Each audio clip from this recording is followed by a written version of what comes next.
Rajam matrimony. உங்களுக்கு சூட்டபிளான life பார்ட்னரை choose பண்ண நம்ம வெப்சைட்டை ரெஜிஸ்டர் பண்ணி ஹாப்பியான லைஃபை ஸ்டார்ட் பண்ணுங்க. டிஸ்கிரிப்ஷன் இருக்கிற லிங்க் கிளிக் பண்ணி இப்பவே ரெஜிஸ்டர் பண்ணிக்கோங்க.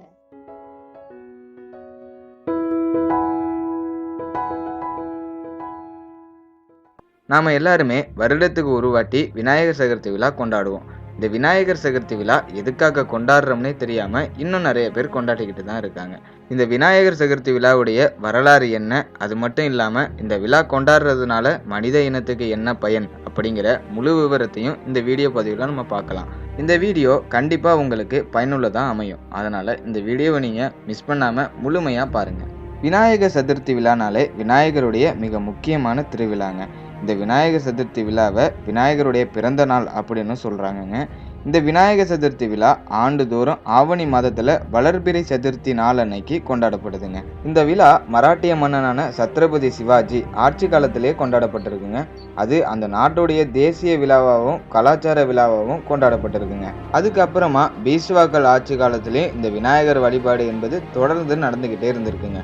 அதுக்கப்புறமா இது மகாராஷ்டிர மாநில மக்களுடைய குடும்ப விழாவா மாறி போயிடுதுங்க. இது அவங்களுடைய குடும்ப விழாவா மாறினதுக்கு அப்புறமா மக்கள் எல்லாரும் வீட்டிலேயே பிள்ளையாரை வைத்து வணங்க ஆரம்பிச்சிட்டாங்க.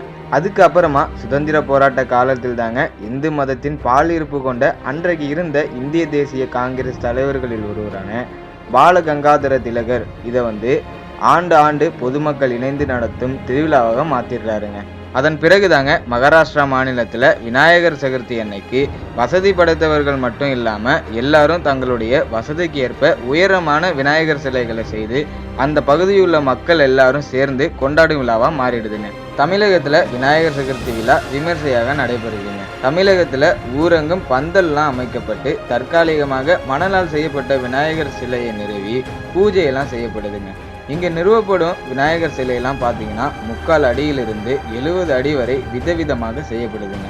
அதுக்கப்புறமா விநாயகர் சிலையை 3 நாள் அப்படி இல்லைனாக்கா 5 நாள் கழித்து அங்கங்கே அருகில் இருக்க நீர்நிலைகளில் கொண்டு போய் கரைச்சிடுவாங்கங்க.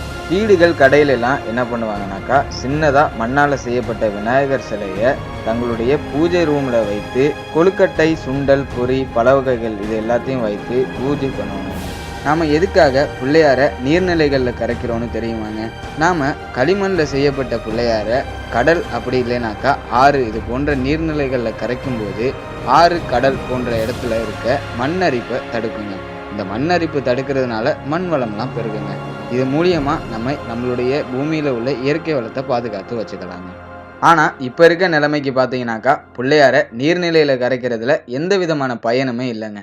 ஏன் இதிலெல்லாம் பயனில்லை அப்படின்னு நான் சொல்கிறேன்னாக்கா, எப்போ களிமண் பிள்ளையார் பிளாஸ்டிக் பிள்ளையாராகவும் பேப்பர் பிள்ளையாராகவும் மாறினுச்சோ அப்போவே இதெல்லாம் மூட நம்பிக்கையாகவே மாறி போயிட்டுங்க.